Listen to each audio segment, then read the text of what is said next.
Nehemiah Harmon here with the Gainesville Podcast Studio, sitting down with CEO Dee. Thanks for being here today, my guy. Hey, man, appreciate you, man. Awesome. I'm going to jump right into it. I got a question for you. If you had to pick one track to give to someone as an introduction to yourself, right? So this is any track, any type of musical track. It's a stranger that you've met, and you just want to give them a piece of music, a piece of art that says, hey, this will be a good introduction to who I am. What track would you pick?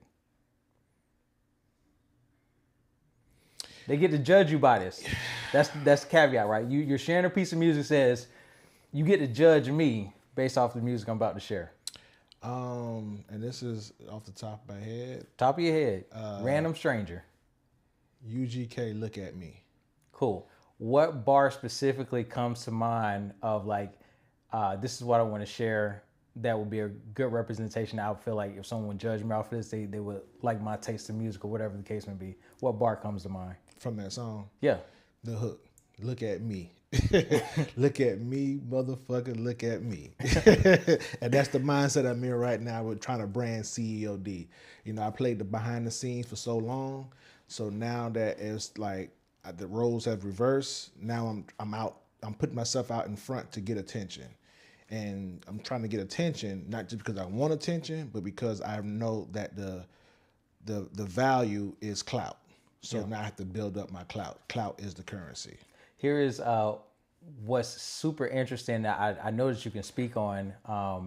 Being as a person who worked in the background and developed and created so much for other people and helping them to be able to create their own personal brands or projects or whatever the case may be. And you give advice that you know works because you've done it for multiple people and you know this works. But at such a point, I don't know if they lose faith or they just don't take the advice of the direction that you're telling them. And so they kind of stop. And so one thing that I've experienced, and maybe you can speak on and tell me if you relate, because I've had that experience too, where I felt that my abilities, my creativity, and my talents were stifled by the lack of vision for the person I was working with or working, or you say working for on their project. So I realized in order for me to maximize my capability and what I wanted to do, I had to do my own projects and be able to do my own things because I had the vision that matched the skill set that I had. Does that make sense? Yeah, definitely. For me, I would say that I've always had the passion, and I had to create my own avenue in order to let my passion come through. Because everybody doesn't have the same passion, drive, and just, excitement about creating. And, I'm the type of person that loves to put our best foot forward. And because I now realize how important the clout is, I used to think that the substance, and I still do believe that the substance is the key, but you have to have a door. And I feel like that's what the clout is. The clout is the door. But if you don't have a key to unlock the door, then you really can't enter that new level. That's a great analogy. If you came up with that, hey, make sure y'all give them credit when you use it. Hey, that's what I'm about to right now. Get my credit. And I just made it up on the spot too. Yeah, pay homage for sure. Exactly. So talk to me about, from your perspective, how important is building that personal brand? It's key. You know what I'm saying? It's key. I came in this game, music and all that stuff, thinking that the substance is what mattered, and it does to a certain extent. That's how you are able to stay in. By having the substance, but the personal brand is what gets you in the door, and it's just I can't really explain how valuable that is. And that's pretty much it. So I want to ask this question, and I know part of it. I'm gonna give part of my answer, but I want you to expound on it. Okay. So the question I have is, what do you feel like really helped you to step into what I would consider the growth mindset of, hey, I believe that there is more for me, and I just gotta push through until I get there. And one area that I'll tap onto that I can know off the bat, I got the opportunity to meet your mom. Yeah. An amazing person. Yes. Her story's I'm a amazing. bird, I'm a bird. Bro, like, and I told her when I met her, I was like, I got to get you on a podcast. We got to sit down and talk about it. She was like, well, I don't know, because that documentary will come out at some point. It's like, I don't know if I want to give y'all. I said, at whatever point, I was like, we got to sit down and share, because her story is amazing. Like how she had that growth mindset of like, no, I'm not going to settle for this. I'm not going to settle for what it was given to me. Yeah. Like, I know that there's greatness inside of me, and so I'm going to strive for it. Yeah. So I know it was modeled for you, but outside of it just like being modeled and you seeing it, like what was it for you, if there was a pivotal moment, or if there was just, you know, a thought or a feeling that you always had that says like, you know, I'm not going to settle for what was handed to me. Like, I'm going to go get everything I feel like belongs to me. I've always been a hustler, and that started from, but my hustling always starts out of frustration. So when I was in third or fourth grade, no, matter of fact, I was in third grade. I'm tender-headed. That's probably why I got, you know, dreads now. But I used to hate getting my hair cut from the barber and they being all rough with me and stuff like that. So in third grade, I learned how to cut my own hair by practicing on my brother and myself and anybody who would let me. By 6th, 7th grade, I was the barber.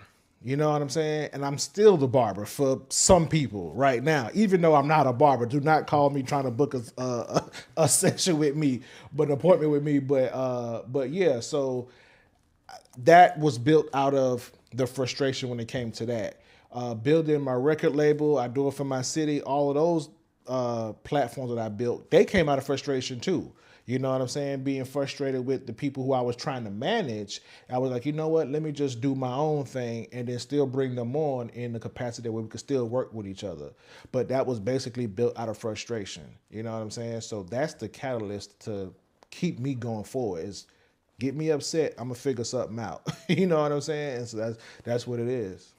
Talk to me about, were there people outside of like family members, right? Like outside of mom and dad, that you would say this person was pivotal in investing in me. Like they saw something in me and they invested in me, whether that be financially or just through mentorship, whatever the case may be. Did you have that through your journey, or was that something that, you know, you didn't have and you try and create for other people now? Did you have a mentor that kind of just saw you and says, hey, let me, you know, pour into him in whatever capacity? Outside of family, you said. So Yeah. I would say no. I'm just a hustler. So you could be talking to somebody else, and if I'm around and I like what you say, I'm gonna take it and use it. I motivate myself by going to seek the knowledge, whether it comes from people or books or movies or documentaries or audio books, any kind of way I can absorb information or anything that I feel like might help me, I'm using that.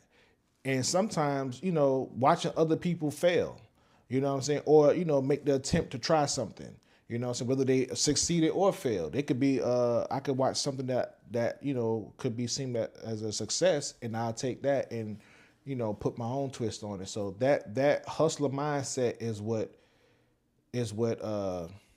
you know, I possess that keeps me moving forward.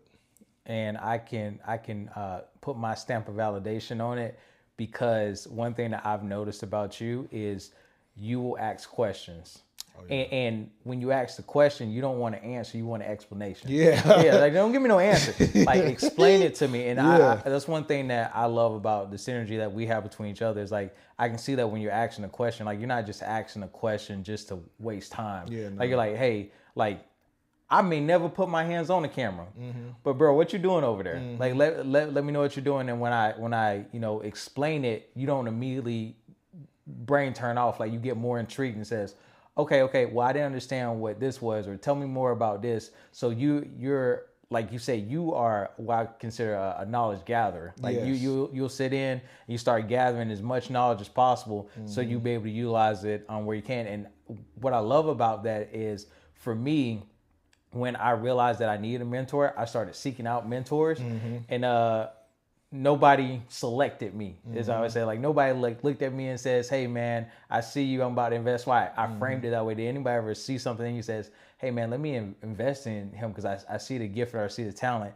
I didn't really have that, and I sought out the mentorship instead of waiting for someone to select me. And I did the same thing that you did. I started to put myself in positions where he ain't talking to me, but he talking. Yeah. So I'm gonna get close enough to listen, Yep. and then from that, I started to apply the things and ask the questions to where what it did for me is I got to a place where because I did those things, there were two individuals I call my mentors now, who really are my mentors, but they were not mentors who selected me, but I selected them by just being around, doing what they said, and then they're seeing like, hey, every time I say something, you're the one taking action on it. So at some point, kind of impress them to where now, you know, when I hit their line, I ask them for, you know, information or knowledge or whatever the case may be, they're willing to give it to me and continue to be invested in my own personal development and are proud at the accomplishments that I had. And I've been very fortunate in the last week to be able to see both my mentors. They're in their 70s, and both of them have bouts of cancer. So they have been battling that for the last couple of years. So I haven't seen them in, you know, probably 2 years. Still text, call on phone, stuff like that, but I haven't seen them in person. And just by the grace of God, I've been able to, you know, I had lunch with one yesterday, and then on Saturday, the week before Saturday, another one came into town. I got to, you know, chop it up with him, and I took that opportunity. Says, hey, before I let you go, here's some of the stuff I'm dealing with, because they're in their 70s, I'm in my 30s. It says, hey man, you got 40 years ahead of me. Like, this is what I'm dealing with right now. Like, show me how you did it or what you would do given this type of information. I think that's the, you know, the power of having that mentor. That someone, once again, I'm clarifying, someone who is invested in you, your self-development, and your success, is they don't give, you know, advice like you would get off of YouTube or somewhere else, some general information. It's general information, it's general, and it can be helpful, but there's always specifics to whatever it is. It says, all right, this may be the case for everybody else, but your case specifically, this is how you need to move, and this is what you need to do. And I really appreciated having those people in my life so I can lean on that. Like I said, I would tell anybody, you know, it's fortunate if you have somebody who sees you, sees the potential, sees the talent, and then invests in you. But if you don't have that, you need to do what you do, what I do. Go be a hustler, go be a go-getter. Find those people that says, hey, this person might have something that I need. Let me get close enough to grab whatever crumbs are falling off the table, because I'm going to know what to do with it. Even if they didn't select me, I can select them. You know what I mean? I agree with that, you know, a whole lot, man. My aunt always tell a story about when I was young. She said that I asked her, her and my mom together maybe, but she said I asked her, like, who determined the value of a $5 bill?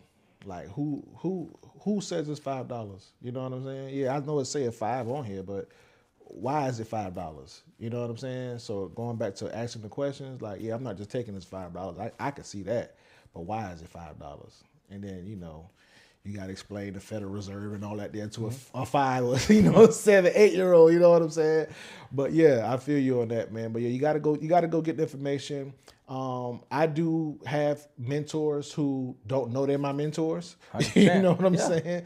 So yeah, shout out to Ray Daniels, shout out to Boom Man, shout out to, you know, a lot of people that I Joe Budden. I watch them a lot and study their moves, and yeah, they're my mentors that don't know it yet. 100%. And like that goes to my point. Like there's and a lot of people, and I know that you've seen them even in the industry that you work with. Like you'll see whether it be artists or people who may have a level of talent, and they're waiting for somebody to see them, somebody to notice them, somebody to select them and put them on a platform. It's like that may not ever happen for you. You have to go and get it. Like you're saying, like Joe Budden is like, whether he know he my mentor or not, I was like, I'm listening and I'm applying the information. So that makes you my mentor, not because you chose me, because I chose you. Now, and like that's power. Sorry, but one thing somebody said to me one time, or maybe I just heard it, like I say, the hustle is the talent. You know what I'm saying? So once I was able to embody that, like, oh wait, the hustle is the talent? Like, okay. Now I don't have to wait on the quote unquote talented person in order to work my hustle. You know what I'm saying? Now I realize and I believe that the hustle is the talent. You know what I'm saying? Because even if you're not talented, but you're a hustler, you can be successful. You know what I'm saying? We see it in all different facets of, industries and stuff like that. But, if you just have the talent and the hustle, then you just, you one of a kind. You know what I'm saying? For the people at home, let's ask the question: can anybody be a hustler? Real answer, bro. The real answer is yes. The reason why I say that is because just like anybody can get muscles, you just have to work at it. You have to understand what you want and understand what it takes and really work at it. If you want muscles, you got to eat right. You got to work out. You got to, you know what I'm saying? Exercise, all that kind of good stuff. It's a process for it. But the end result you can achieve. You know what I'm saying? Anybody around here could get muscles. If you lose weight, get muscles, whatever fits you. But anybody who wants that as a goal, you can reach that. But you just have to continuously work at it. And that's what hustling is. You might not be a natural born hustler like myself, but if you want different results than what you're getting, you can apply the knowledge. You have to seek the knowledge, then apply it, and that's all a part of hustling. Seeking the knowledge, applying it, and then when it don't work out, apply it again. Yep, I'm gonna double down on that for you and say it a different way for people. Is there, like you said, there can be natural born hustlers, right? And that means that you have the gift, you got the talent to do that, and then you have hustling as a skill that can be learned and developed. Yes. Right. And so even if you're not that natural born hustler, that's not your gift. It can still be a tool that you can use, but you got to sharpen it. Yeah. And you got to be able to do it. Like for me, I'm not a hustler. That's not my gift. And it's really important for you to be able to identify what your gift is, or talk to the people around you. Says, hey, what do you think my gift is? And sometimes people around you can tell you. Yeah. Like my gift is service. Right. So for me, I get super passionate about serving others.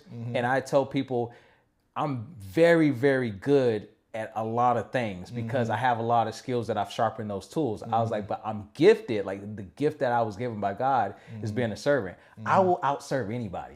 Like I'm the type of person, like you go the extra mile, I'm going the extra 10. Like I'm just going to outserve anybody. I can agree to that too, because that's just happened with me with you. You know, I've seen certain instances where I'm like, dang, he actually went out and did this. You know what I'm saying? So like the audio for the podcast or just different little mics or whatever that you use, mic stands, stuff like that I recognize like, oh, okay, yeah, he went the extra mile. He just ain't just do the normal. You know what I'm saying? Yeah.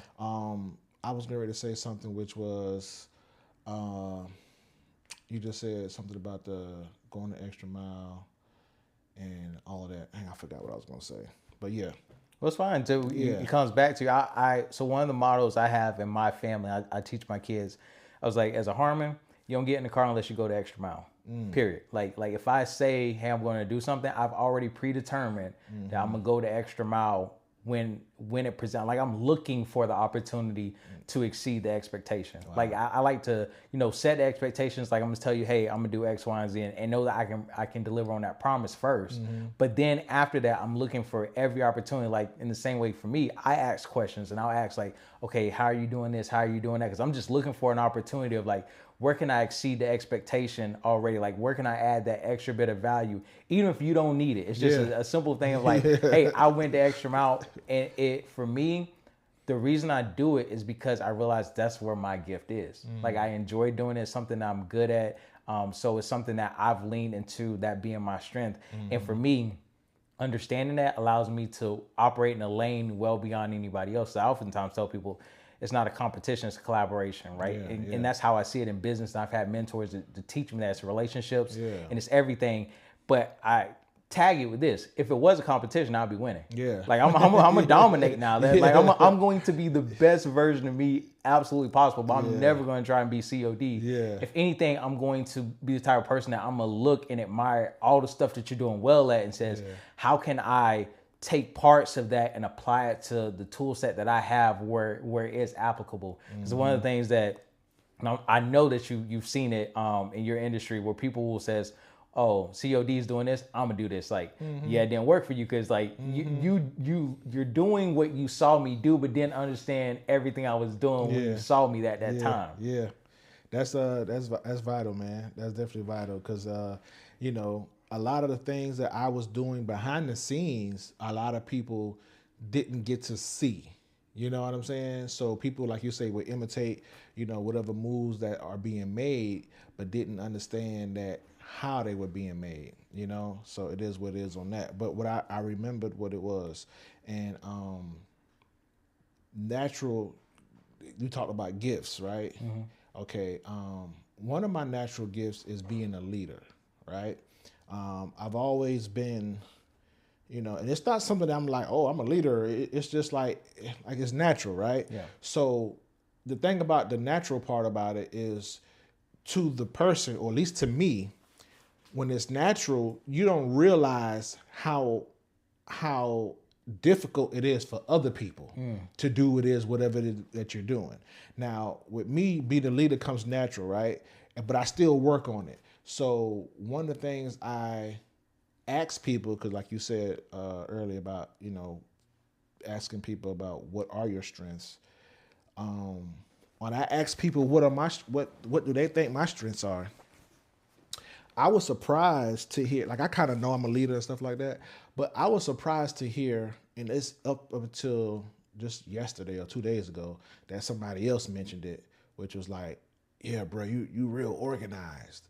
You know what I'm saying? I'm like, okay, like oh, thanks. You know what I'm saying? I don't know what to say about that, but it's just like, but that's the part that I'm realizing now, like, oh, okay, that's one of them things that come natural to me, that everybody don't possess that skill set to just be organized. That's a sharp tool. Yeah. And to me, it's more of a, preparation thing or whatever, because, like one of the recent people that mentioned it to me was Harry Todd. I just did the mini doc, My God Don't Play About Me mini doc with Harry Todd. Y'all go check that out on CEOD.com. But, when I was working with him to get that done, he shot the documentary in Texas.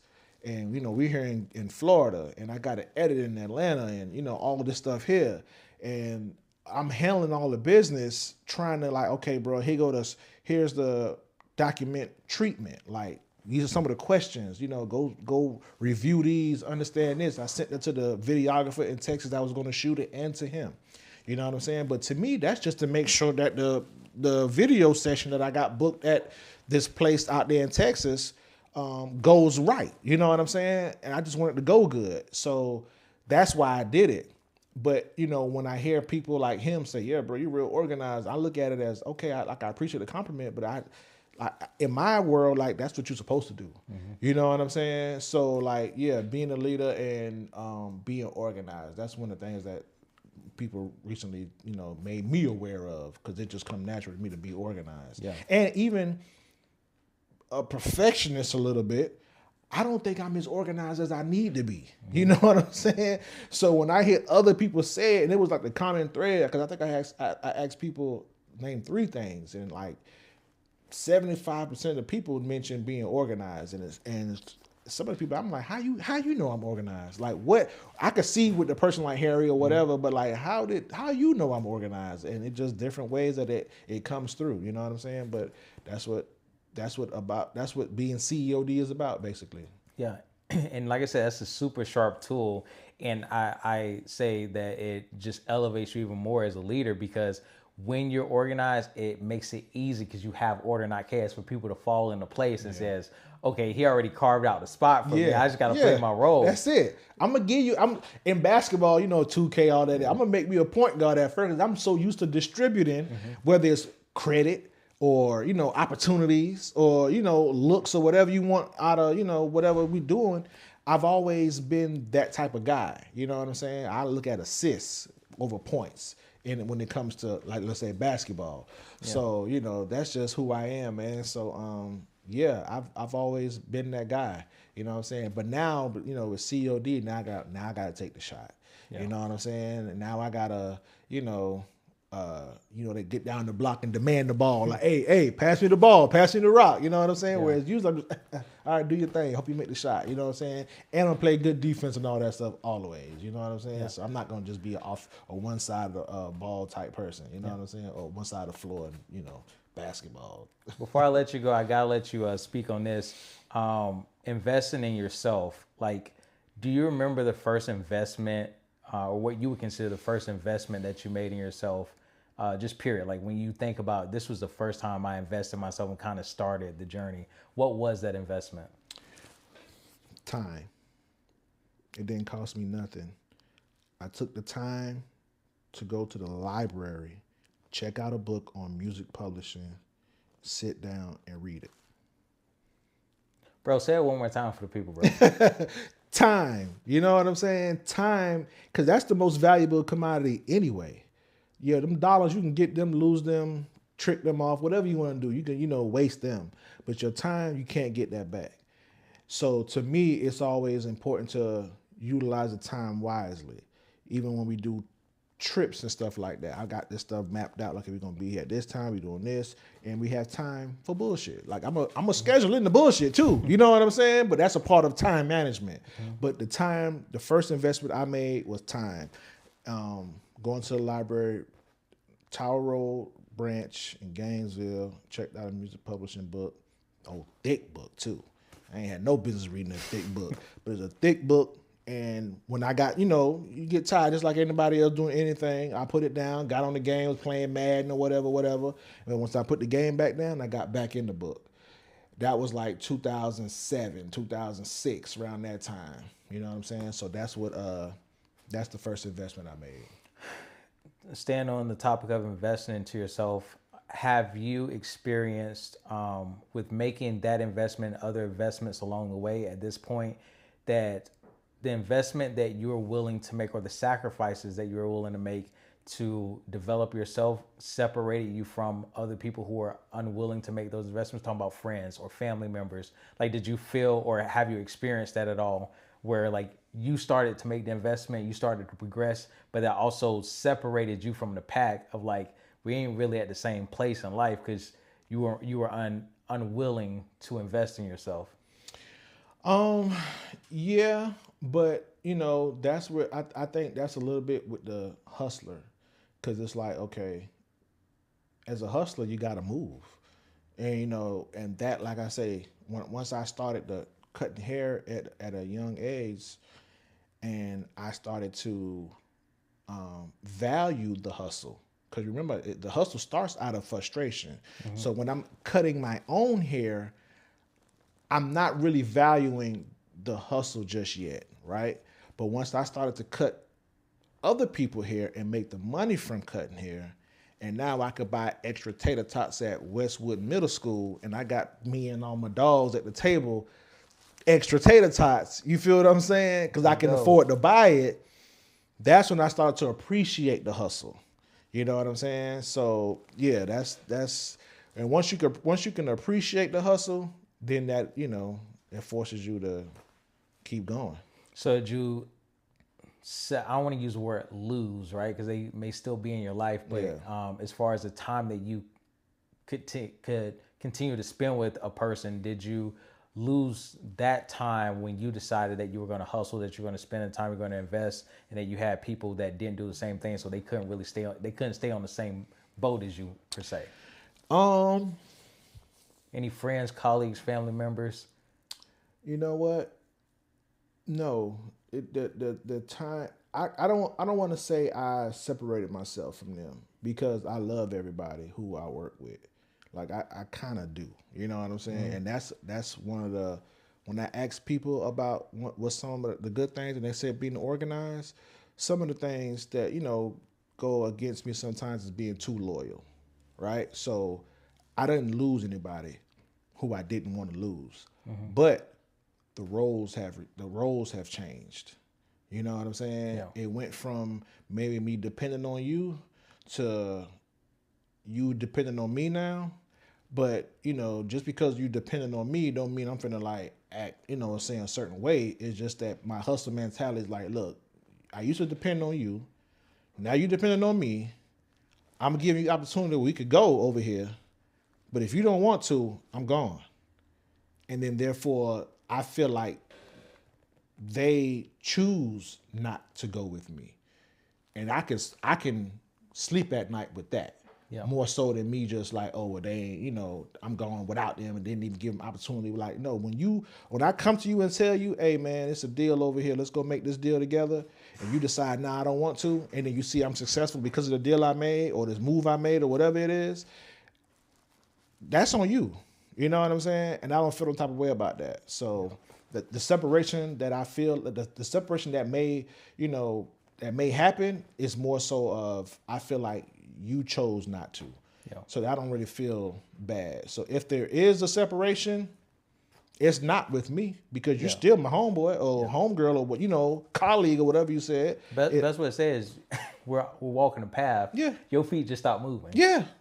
But the path's still right here, and I'm up here now. And I got to, hey, you know what I'm saying? As opposed to just saying, hey, bro, because me and you right here with each other. You know what I'm saying? But I'm still talk to you. You know what I'm saying? Once I get tired or whatever, then, hey, it is what it is. You know what I'm saying? So that's how I operate. All right, we'll end it off on this. I want you to talk a little bit about how important having a strong partnership is and the right person in partnership. And I'm talking about your wife. We got to give her credit. Got to. Because for you to do it at the level that you do it, that means that you got a solid base. That you ain't gotta, there's certain things I don't have to worry about. Like for me, like I have an amazing wife. There are certain things that I when I wake up, I don't think about. I ain't got to worry about. Yeah. She got that, so my mind can be focused on other things. So I just want to give this little spotlight to the wifey. Yeah. Like talk about how blessed you are to have had a great person as a partner and what that really means and how it's helped you.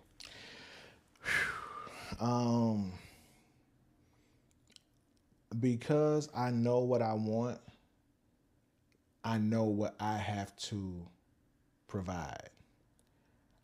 Hold on, I'm gonna let you finish that, bro. Drop it one more time. Say it slow for the people. Because I know what I want, I know what goals I'm trying to reach, so I know what I have to provide.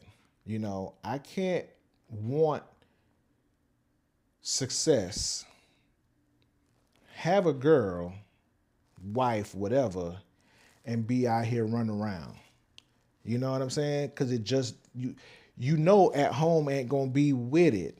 Now, if you got one of those type of households, okay, cool, but most likely you don't. You know what I'm saying? So that's important to me. So therefore, I work with females and stuff like that, went on trips with them. It's always important to me that I could come home and have the conversation with my wife about what I plan to do, what we did, or what we gonna do. And I'm talking about other females that I work with. You know what I'm saying? And have home not feel threatened or, remember last time this happened with this one. So, you know what I'm saying? Whatever. So, having a solid partner at home is important to me because I know what I want. I want success and peace. You know what I'm saying? I don't want just a success or, so lustful that I could just be willing to risk success or peace. You know what I'm saying? I want to be able to sleep at night without having to worry about anything. You know what I'm saying? I have a wife and, small kids. So it's like, it takes a lot at the house. And I want to be there to provide whatever relief I can for her. You know what I'm saying? Because, dealing with small kids is a lot for anybody. You know what I'm saying? So, but yeah, I know what I want. So because I want that bad enough, I want to make sure that my situation at home is going to always be taken care of first.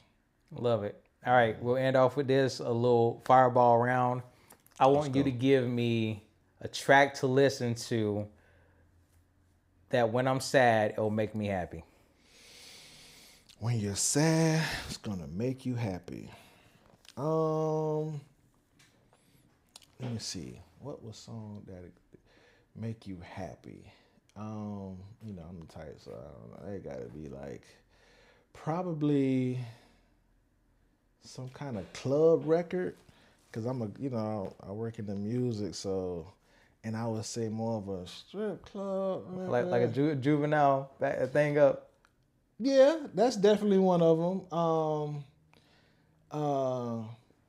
What's it, 2 Chainz Birthday? Something like that. I rock with that one a lot too. All right, and on the opposite end, I'm happy you put this track on. It might make me sad. I personally don't listen to sad music, but everybody say Rod Wave the king of sad music. So I would just say, just put on anything from Rod Wave. Shout out Rod. You know what I'm saying? All right. Last question. You're going on a road trip. Let's say it's 6 hours. Yeah. And you got to play somebody's catalog the entire way. Who we going with? Okay, I already said UGK. Look at me for the other question. I'm gonna go a different route for this one. 6 hour road trip. Devin the Dude. Devin the Dude, he makes all types of music, fun music, sad music, real music, whatever. And he's an old school guy, you know what I'm saying? And he makes good riding music too. It's not club, you know what I'm saying? So yeah, I would say Devin the Dude. All right. Last question. Okay. All right. Okay. You get to pick one artist, anyone in the world, right? They have to absolutely kill on the feature. So they featuring on somebody else's track, but they got to be 100% shooter. They got to be a Steph Curry. Who you going with? No matter what track I put them on, no matter what artist I put them with, the feature's going to be right. They're going to deliver a good feature. People who know me and who I talk to a lot, I always tell them that I don't really care about lyrics, even though I'm a music guy, right? I care about vibe. You know what I'm saying? So I feel like you don't have to be the best lyricist, as like you say, shooter. You just have to make that impact. So with that question, who gonna always go? Is probably Future with the vibe. Future gonna always keep a vibe, and he could get on anything. You know, he did slow R&B records, club records, street records, anything. Future gonna get on there and be top tier every time. So I'm gonna say Future for that one. I know nothing about this. I am simply saying that I've heard 21 Savage say that if you were from Atlanta, nobody could tell you that Future ain't bigger than Drake. Yeah, definitely. I've heard that. Future is the man in the A. Definitely the man in the A. All right. Hey, man, I appreciate you being here, bro. I appreciate you, man. My Yes, pleasure. Sir. Yes, sir.